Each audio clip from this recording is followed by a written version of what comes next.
So I'll start off by acknowledging that wherever we are around Queensland, we're on stolen land. So I'm in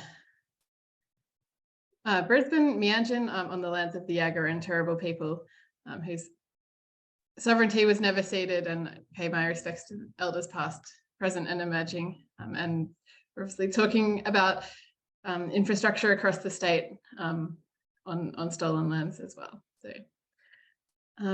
thanks everyone for coming. If you feel inclined, feel free to put your name, where you're calling in from, and any organizations that you work with in the chat. The way that we're going to run this is hopefully pretty informal. We'll have some slides and some time for questions at the end. If you have questions, feel free to put them in the chat as we go, or use the button to raise your hand. Just wanted to give a kind of quick overview before we start. So why we're here tonight is because we believe that renewable energy is critical to reducing our emissions and protecting our environment, and to achieving a 1.5 degree future. And the difference between 1.5 degrees and 2 degrees of warming is catastrophic or more, particularly for ecosystems like our reef. So we desperately need that climate action. But we're also here because we can't repeat the mistakes of extractive industries in the past and destroy nature while we're building solutions to climate change like renewable energy. So we're here to talk about how to build renewables well. So just want to set out like that kind of parameters of the discussion tonight, and acknowledge that it is can be a difficult and sometimes tense space. So we're trying to make this space more open and more, and have respectful and focused discussion on this topic. So thanks everyone for coming. And I'm going to share a little presentation. So I said we're here to talk about how we can build renewables and protect nature. So like I said, we need both urgent climate action involving renewable energy to decarbonize our electricity, transport and other sectors, and also biodiversity, conservation and restoration. But we're here because not enough is being done to address the tension between these two things, and this puts both our nature at risk and our climate action through renewable energy at risk. So just want to also show you a neat little graphic from the IPCC report, just to highlight that conservation is climate action. So some of the most impactful things we can do in terms of reducing emissions from a business as usual trajectory is to stop destroying our natural ecosystems. And that's up there with the mitigation potential of solar and wind. So these are really three key things that we need to do to achieve a safe climate future. But why we're here is because, unfortunately, the three key things that we need to do are in tension at times. And the reason that is because we have poor nature protection laws, planning processes that don't value nature, that allow inappropriate development, don't involve communities, and actively create community distrust. And planning processes such as the Queensland Renewable Energy Zone framework, which is designed to try to overcome some of these issues, is progressing too slowly. We're seeing renewable energy development ahead of a process to adequately plan that to benefit nature and communities. And that's because we have a grid developed in areas of high conservation value in Queensland, running up essentially the western boundary of the Wet Tropics World Heritage Area for a long time. And we have an open access framework that allows renewable energy or any generator to connect to the transmission network, provided they meet technical requirements. So renewable energy developers are incentivized to connect as close to the existing grid as possible, and that's pushing them into areas of high biodiversity, and that's where we're seeing these tensions. And some of the kind of, to quantify the issues that we're seeing so far, we've got, well, this is a point in time a few months ago. We had 9 gigawatts of large-scale wind or solar going through Environmental Protection and Biodiversity Conservation Act assessment. So this is the federal environmental assessment, and these projects cumulatively threaten nearly 15,000 hectares of vegetation, including 8,000 hectares of koala habitat and more than 1,000 hectares of habitat of 12 other threatened species. And this is all, what they are proposing to offset. So this is the base impacts and just the direct clearing. So we've got, we're seeing scenes like this at Clark Creek. So seeing the ridgelines of country that is lightly cleared or very lightly developed being cleared to allow wind turbines to be put up high on the ridgelines, and that these roads and hard stands are having a significant impact on the landscape. And because it's in these areas of essentially wilderness and high biodiversity, this is a real threat to the social license in Queensland. So this Clark Creek is around Marlborough, north of Rockhampton.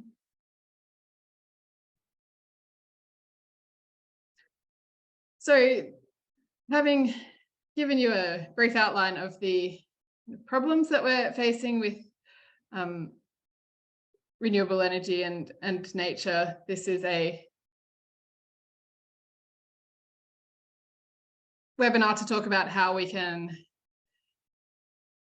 communicate about this and make sure that we keep our voice for both climate and nature being strong and cohesive in managing the transition. And the reason that we need to do this is that there's a lot of interests in Queensland that are anti-renewables. They're pro-fossil fuels so they're pro-fossil fuels and therefore anti-renewables because it serves their interest to continue making money from extracting fossil fuels from the ground and creating climate change. So these interests will attempt to wedge the environment movement between the need for climate action and the need to protect biodiversity. So we've outlined this as a trifecta of tension there on the slide, and you can see on that right side is where people will try and keep the discussion, because that places it as renewables versus nature.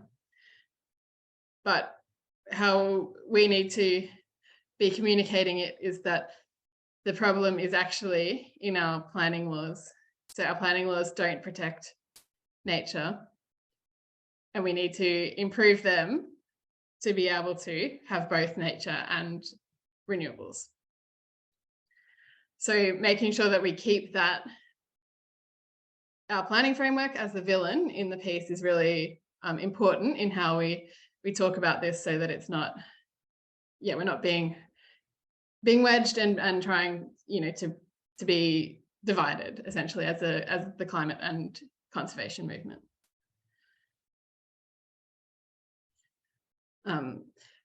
So ways that we are suggesting you can do that, and this is obviously a work in progress as things change, but one of the key ways that we can do this is making sure we keep the climate imperative in the frame. So we need to rapidly transition away from our climate wrecking fossil fuels, and one of the best ways to do this is through renewable energy.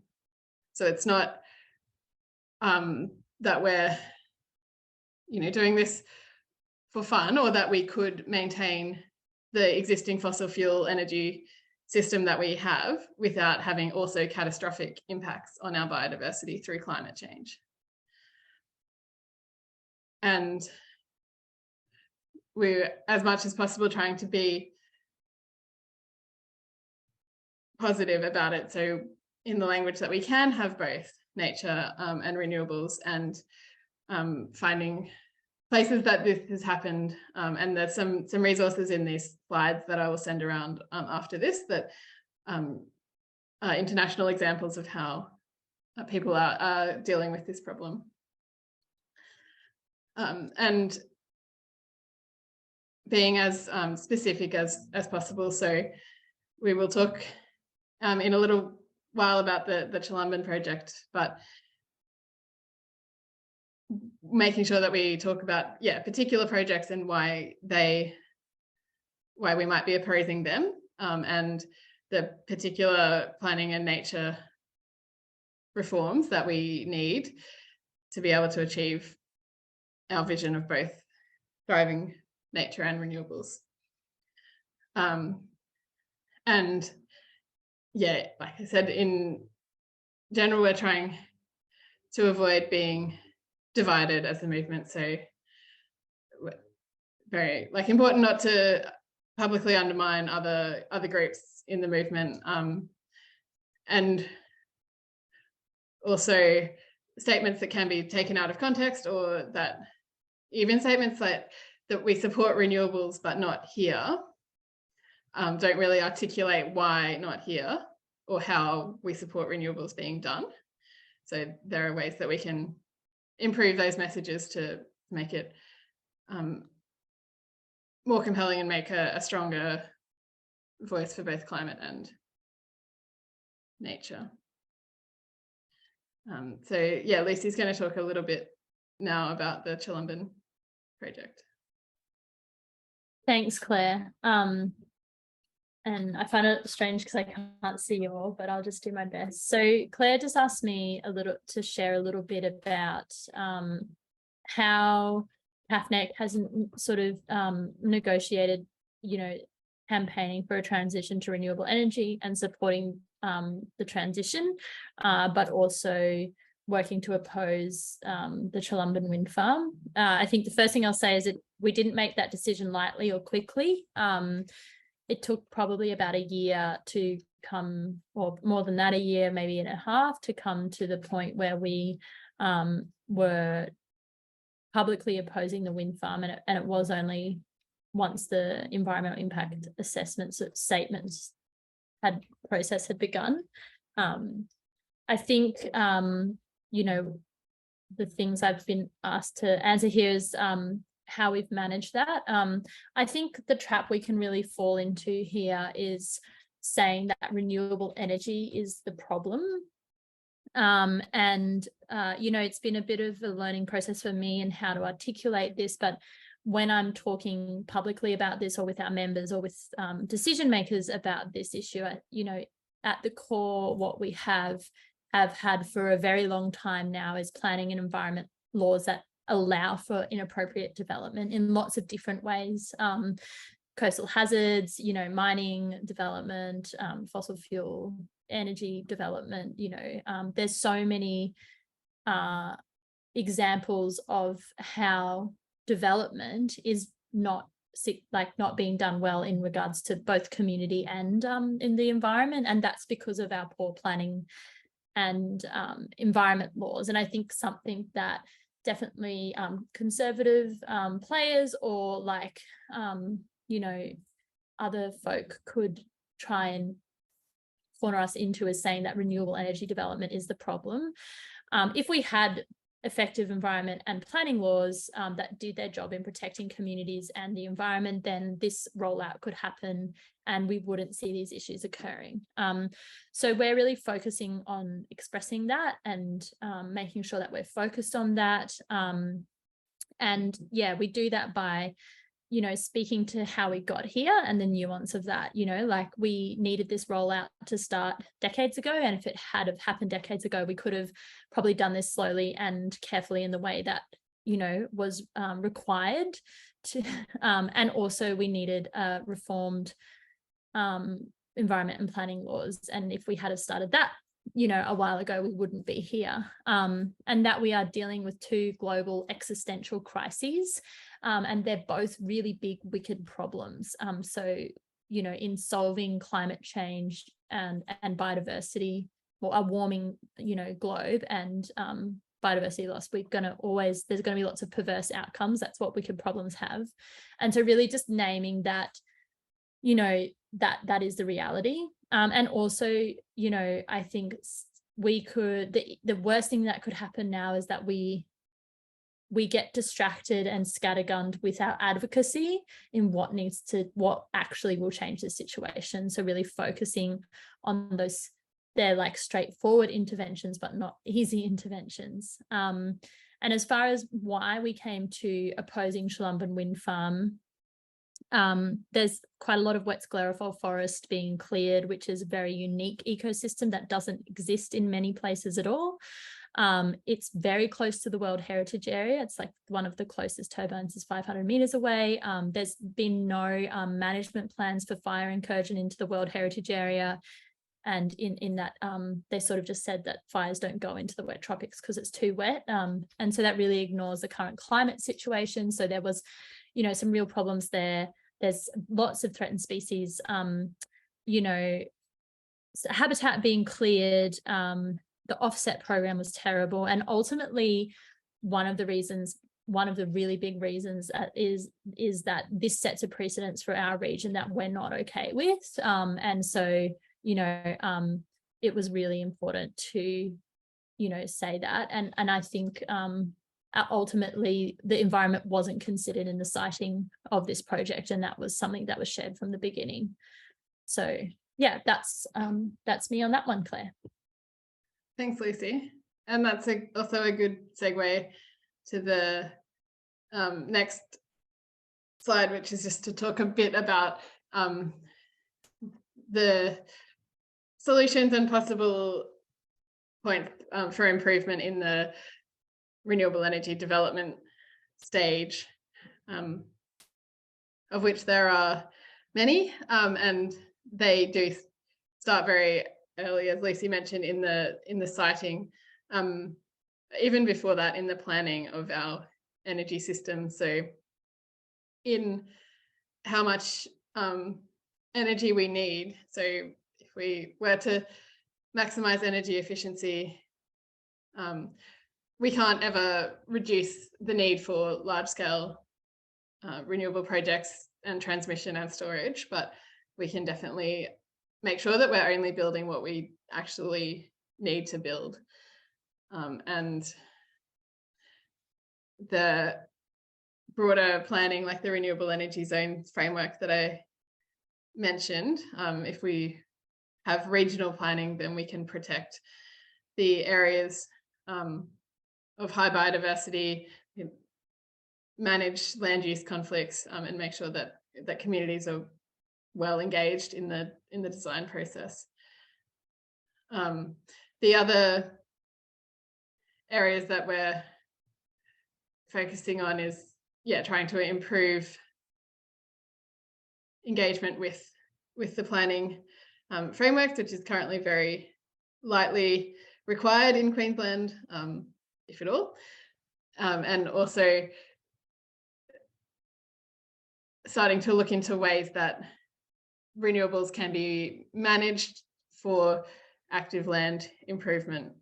So not just So as well as minimising the impacts through siting and planning ways that during the operation of projects, they can actually improve environmental outcomes that we really need in Queensland, where we have such a lot of degraded land.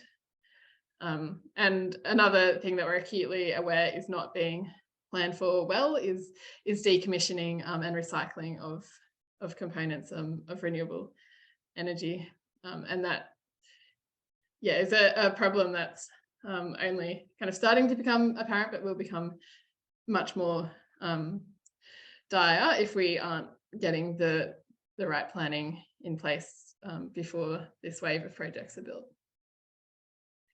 And so things that QCC and our partner and friends have been doing is working with the state, the federal and federal governments and the renewable energy industry.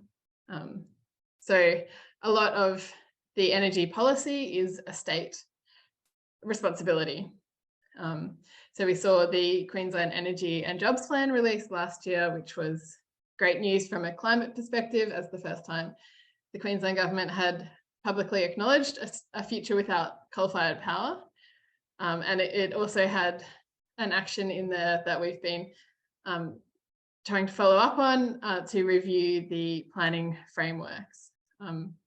So we want them to improve the wind farm code, which is State Code 23, as I'm sure many of you are familiar with, to improve environmental protections under that and require community consultation.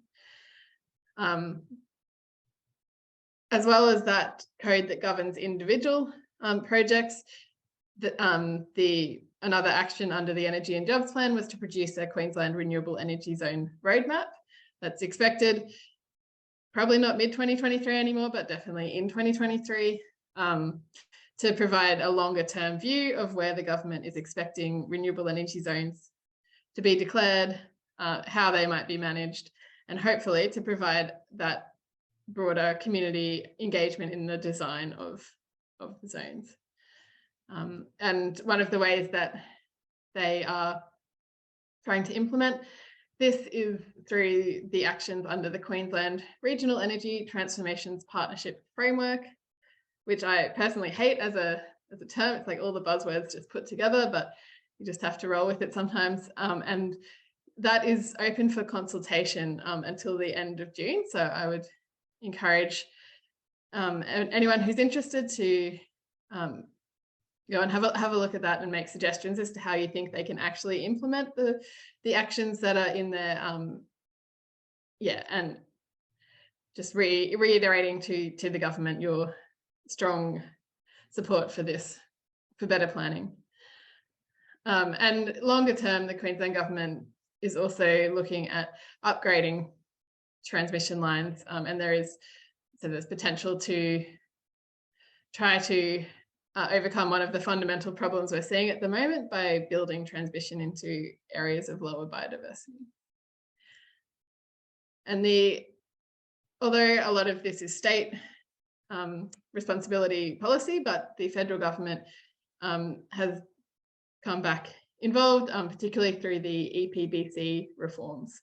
So under the reforms announced at the end of last year, the federal government are pursuing a kind of traffic light system of bioregional planning to determine where anything should be developed in a bioregion. So, in Southeast Queensland, the main problem is housing development, obviously. In areas in Central and North Queensland, one of the main things that needs guidance in development is renewable energy. So we're heavily involved in trying to influence those plans. We're also working with industry. So like I said, that's surprisingly accelerating ahead of government. So it's really important that we have access or communication with the developers to try to get them to work more collaboratively to plan renewable energy and to try to improve their practices.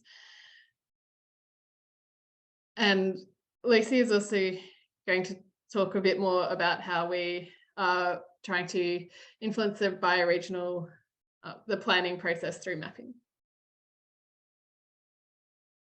I almost forgot to take myself off mute, but I didn't. So I'm not going to read out what's on the slide there because you're all capable of that. But that is really the brief of what our group sort of put together. The Energy Charter Working Group is a mixture of government-owned energy corporations, private energy corporations, and conservation group representatives. And, you know, what we've seen as far as planning for biodiversity in Queensland, it's limited in some ways and quite expansive in other ways. But most of the mapping for biodiversity constraints or areas of significance has been really at a regional level and is contained in regional plans or local government plans or natural resource management plans. And so that's a very localized understanding of what areas are, you know, of importance exist for biodiversity at a regional scale, which is obviously really important for lots of reasons. And, you know, that sort of catchment governance. And, you know, I think if we lived in the perfect world, we could manage things at that level quite well. On the other end of the scale, we've got, you know, these big international commitments that are very visionary, ambitious, that are saying, you know, if these are the commitments that we want for the perfect living world, what doesn't exist in any useful form currently is priority mapping at a statewide scale that identifies, you know, what are the areas of biodiversity that we really need to protect for a livable future in Queensland. And, you know, that has repercussions. And so the local mapping that we have is too localized, that the sort of international picture is, the scale is too large. And so what we're really trying to solve is that statewide mapping. And the reason that's useful is that obviously we're all feeling the pressure of projects being developed in proximity to the current transmission line. But we haven't actually built transmission of any scale in Queensland for some time, and that is going to happen in this transition. And where that next lot of transmission goes will be really important in us understanding, you know, where siting will happen for new projects. And so, you know, we've been working through that and we're currently progressing that mapping. We're not doing any new mapping. All of the data and the mapping exists. What we really have to do is develop a tool that sets a new criteria for what state biodiversity, like what is an area of constraint for biodiversity at a state level. That both considers the social elements, the iconic species like koalas, and the biodiversity and science of like what's really essential for functioning ecosystems. And that's basically going to help. The reason that both energy groups and community are involved in this is because energy groups really want to, you know, be able to site their projects well so that they don't have big fights. And they're doing it, they can progress with their work. And also it's very expensive to do all of the work, to do all the surveys on the sites they select and then end up spending millions of dollars to find out they've selected a really biodiverse area. So, you know, a lot of these energy companies have this mapping, but they don't have that criteria that says where are the really important areas that we just don't go. And so that's what that, you know, work is aiming to solve. Yeah, thanks, Claire. Thanks, Lucy.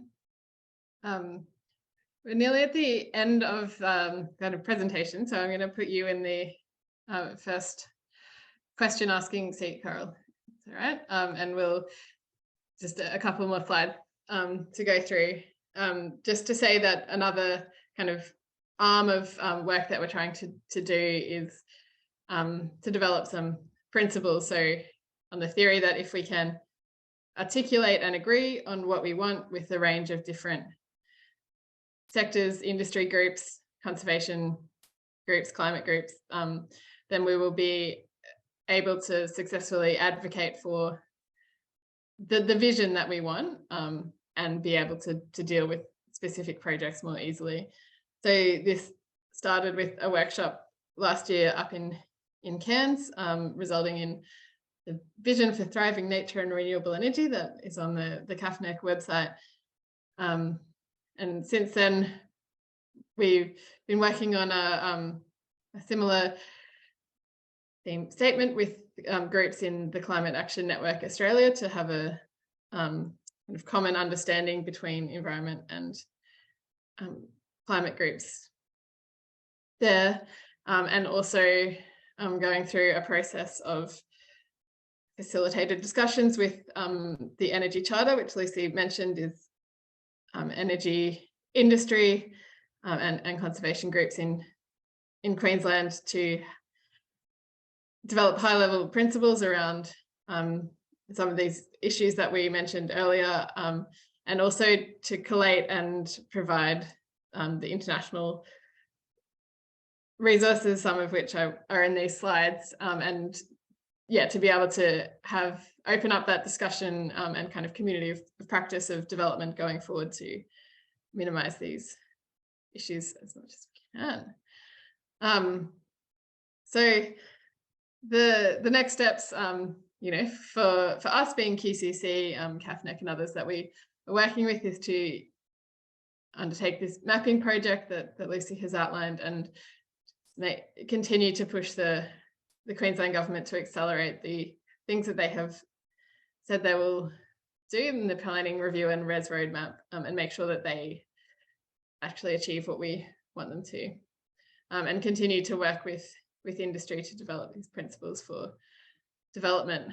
The next steps that I would suggest for all of you as people interested in this issue is, if you feel, to write to your MPs about these asks, so to accelerate the planning review and get the QRes roadmap out, and just to try to use this framing if you get asked by media or other people about renewable development, to make sure that we're centering the need for climate action, and also the planning loopholes and weaknesses that mean that we're not getting nature protection. And I hope that, yeah, some of the project stages that we've outlined and resources that we'll provide will hopefully help you ask questions of developers around the areas that they are able to control. So I'm going to stop sharing this and we'll send these slides around after this. And open up for some questions. So Carol, did you still have your hand up? Did you want to ask a question while I look at the chat?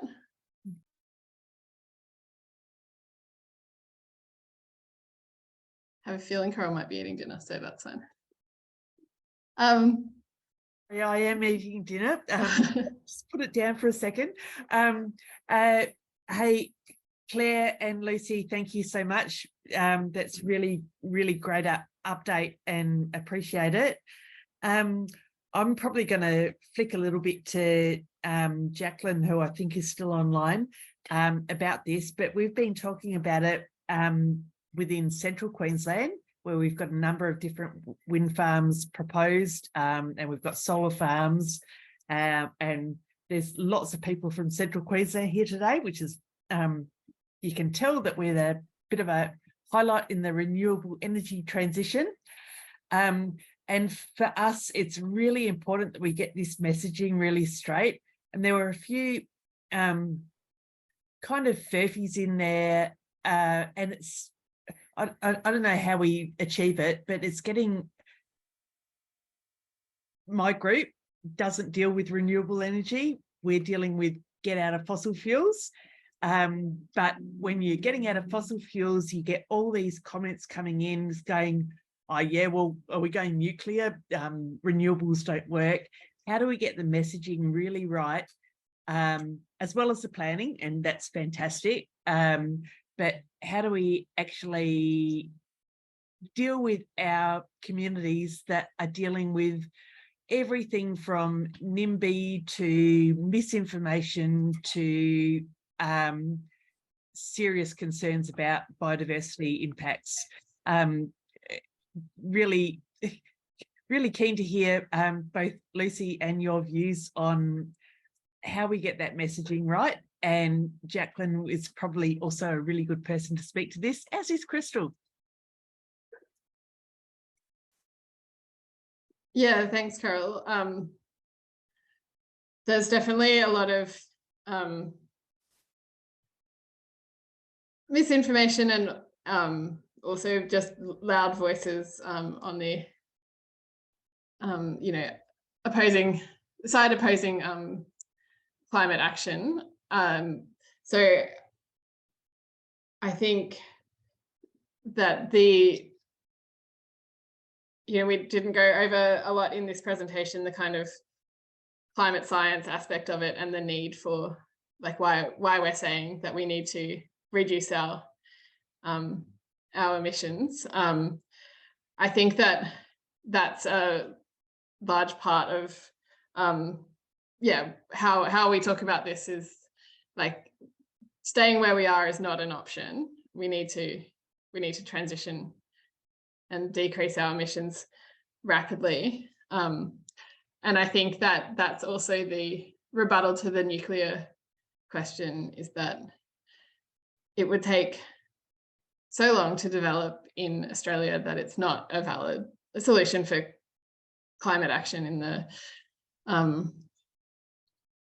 in the time frame that we need. Like, we're almost certainly going to pass 1.5 degrees in the next 5 years. Like, developing a nuclear industry in the way that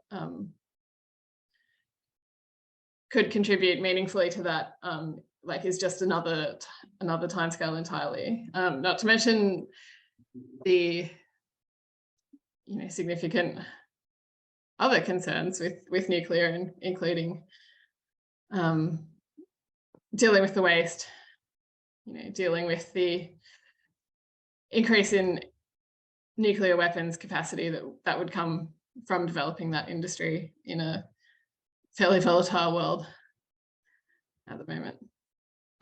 Yeah, thanks, Claire. That's very much along our lines, but it's more, and I'm really going to throw to Jacqueline, because we had a serious chat about this today, about how we arrange the messaging, that we are trying to do 100 things all at once. We're trying to say we're really supportive of the transition to renewable energy.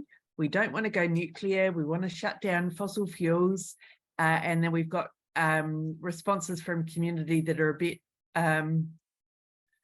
negative. And that's all the reasons I outlined. Is I might just jump in because this is like, for the last couple of years, something that one of the things we've identified is, like, having a missing national narrative on this from our national leaders in conservation and climate has been one of the issues. And it's really important for us as regional conservation groups and also state groups to be able to point to those leaders in our country for that consistent messaging, and also for resources, so that we're all using similar words and similar pictures and that kind of stuff, which we're all very familiar with. Someone makes a pack, we all use it, then we see consistent messaging across the state on an issue that's shared. The work that we've progressed on that is within the Climate Action Network Australia. There is some work that Clare had the unfortunate pleasure of leading. I think we all know what it's like trying to get lots of people to agree on something. And she's done some really excellent work getting those groups to put together something that is still progressing and still needs a little bit more time. But in our last meeting with some of those other groups, and probably Jacqueline might might have more to say about this, I'm not sure, but what we've learned is that ACF is going to be putting together some messaging work, and that, you know, would be useful for all of us, and it's going to follow along with the work that we've done within Canna, within you know, the conversations that we're having and within some of the stuff, but it will be more specific, like with specific messaging that can be repeated and used. And you know, so like I agree with you, Coral. It's like very difficult when you're on the ground running around like a mad person trying to deal with everything that we deal with on the ground, just to like consistently say the same things and be clear in your own mind about how to say that, and also to know that it's aligned with all the other regional groups that are facing these same issues, and, you know, everywhere. Like this is everywhere now, right? And so,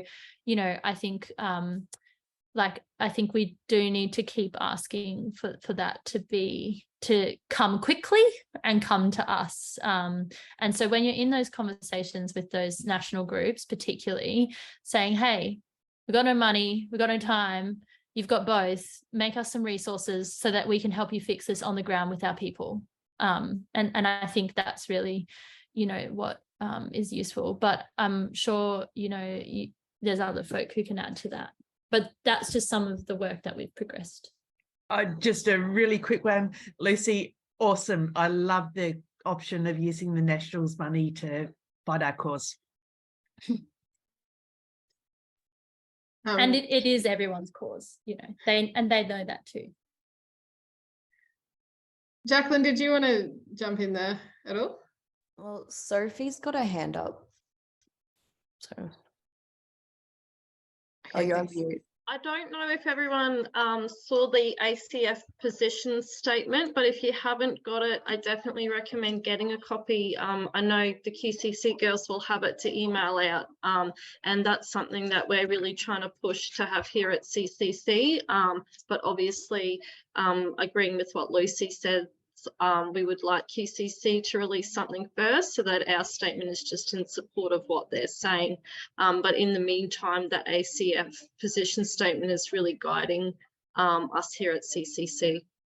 Yeah, and I think like every organisation that I've spoken to has a position statement on this. Some of them keep them internal, some of them are public, but what we don't have is consistent ways to talk about it. And that's the really difficult thing. And there are nuances in all those position statements. And that's kind of the work that Clare did, was bringing those organisations to be like, hey, you've all recognised this as a problem that we need to solve, and you've got position statements, but what's more helpful is having a shared way of talking about it. But yeah, it is, I think ACF's one is one of the more useful ones, like on a day-to-day basis. So I feel like I should say something, but I feel like we've already covered it all. For everyone that doesn't know me, Jacqueline, I'm ACF. So I feel like I'm being called out. But Coral is bringing it up because we've been talking about it like internally. I've been advocating, like we do have that position statement, which is not a very public document, but it's completely fine to be shared with allies. But it's not quite media release standard, but it's fine to share with all of you. And I don't know if our comms are probably not quite where you would want them to be in terms of developing it. So something we've been talking about with Coral is how can we, in lieu of waiting for Melbourne, how can we start in regional Queensland to start putting together our own message board, our own comms, because we're the ones dealing with it on the ground already. And I did have a Melbourne colleague in Gladstone last week, and first thing on Monday morning, he said, I didn't realize the problem was so bad, and I'm sorry for not listening. So I don't really have anything to say right now. Coral, I don't know if you wanted me to say something specific, but being embedded within ACF, I can keep trying to drive it home. And I was going to reach out to you, Lucy, next week, because I missed the nature meeting this week, but I heard that you were saying similar things. Yeah, and you know, definitely not calling you or the recently departed Jason out, because you know, actually it's the folk from ACF working in Queensland that are our best allies in getting that national sort of beast moving. and having worked in one of the national beasts, I understand the pain of it. And like, we're so. getting it, but Yeah, it's slow. It's slow it to is slow, adapt, and yeah. something's not in the annual plan and it's not approved in the budget. It can be slow to, but we're getting there. And really quick comment on that. Jacqueline has kindly pulled together a few of the Central Queensland groups that are interested in this transition and how we can help. And yeah, we've only had 3 meetings so far, but the next concept is trying to work out some really neat messaging so that we are all on the same page. Yeah, as Jacqueline said, Lucy, you're on the list of people to hit up for helping with that messaging too.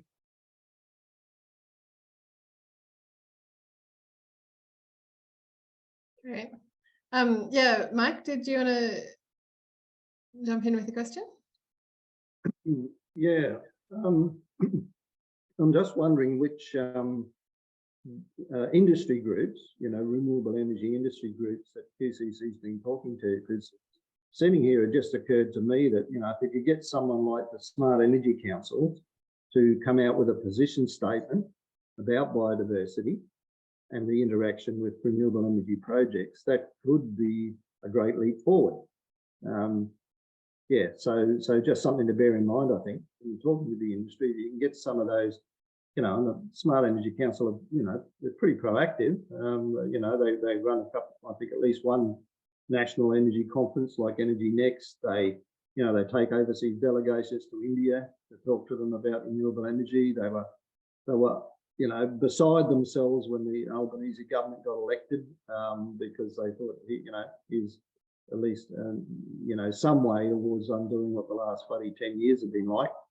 So yeah, I just wonder if it's worth, just trying to start a dialogue with those sort of high-profile industry groups, and if you can get them to make some statements, that might go a long way to helping us achieve what we're trying to do with, as you point out, a bloody piss poor planning system. It's hopeless, and not just for renewable energy, just about everything else. Yeah, anyway, definitely. That's my 2 bobs worth. Thanks, Mike. And yeah, we have been talking, as well as the Energy Charter, to the Clean Energy Council, who are representatives of renewable energy developers. I think often the problem that we run into is, the reason that we started doing the kind of principles work is that there's a lot of scope for interpretation in what is good practice, and what's an acceptable outcome for nature or not, which in the absence of that being defined by the government, just leaves a lot of differences of opinion between developers. But we are, I think, making headway with the Clean Energy Council, and it's definitely on the agenda for the upcoming conference of national renewable energy developers. Cool. Yeah. Are there any other questions that anyone wants to put? I think I'll just answer one in the chat around the farmers. So Farmers for Climate Action isn't necessarily one group that we've engaged with a lot, but I have been, and I believe that QCC on occasion has also engaged with the Queensland Farmers Federation. They, and both the Queensland Farmers Federation and the Australian Farmers Federation have net zero targets, which is a little bit funny sometimes, but also interestingly in those meetings there has been alignment in wanting to overcome similar issues. And additionally, I'd add to that in NRM regions, both NRM regions Queensland, NRM regions Australia, and local NRM groups are really close allies in this work, and particularly with the mapping. And just to add that if you haven't engaged with your NRM group in this conversation, they are people who their whole job is working with landholders to understand biodiversity. It's very likely that they've mapped the areas of high conservation in your area, because that's kind of what they do. And yeah, it's worth engaging with them, if just to work in allegiance with, but also to understand better the knowledge that they have and the landholders that they work with. Yeah. Yeah, and I will also add just on Cedric's comment in the chat there about prime agricultural land. We have been talking mostly tonight about wind farms, which is kind of the wave of development we're seeing at the moment, but we are also very aware that the planning framework is even weaker for large-scale solar. It's largely up to local councils. And so part of our ask of the Queensland government is to set up a code for solar farms to make sure that that is a standardized assessment process and has the kind of environmental and land use protections that we need.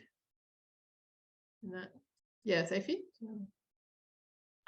So having my meeting with my local MPs in regard to QCC's land clearing campaign, which is still very much relatable to this issue in central Queensland in particular, because there is a lot of clearing that will happen for our renewables. They sort of pointed me in the direction of, if there's any biodiversity strategies for your region, to bring those biodiversity strategies to the council and ask for a planning scheme review and see if your council and your local government can align your biodiversity strategies to your planning schemes, and that will definitely help with any land clearing issues, which obviously can be related to these renewables as well.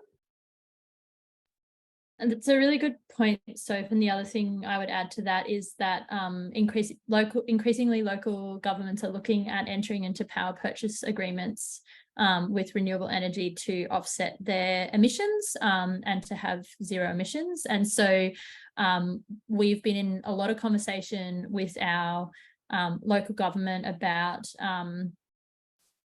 you know, what their standards for PPAs are. Because a lot of, so, you know, and that was interesting because just as everything was going to shit up here, they were making a PPA with CleanCo for the energy coming from Caban Wind Farm, which was the first really problematic sort of development up here that resulted in clearing. And you know, encouragingly, the local government came to CAFNIC and said, we realised that this probably wasn't the best thing, and it's highlighted the absence of standards we have for our PPAs, and we want to work with you to develop them.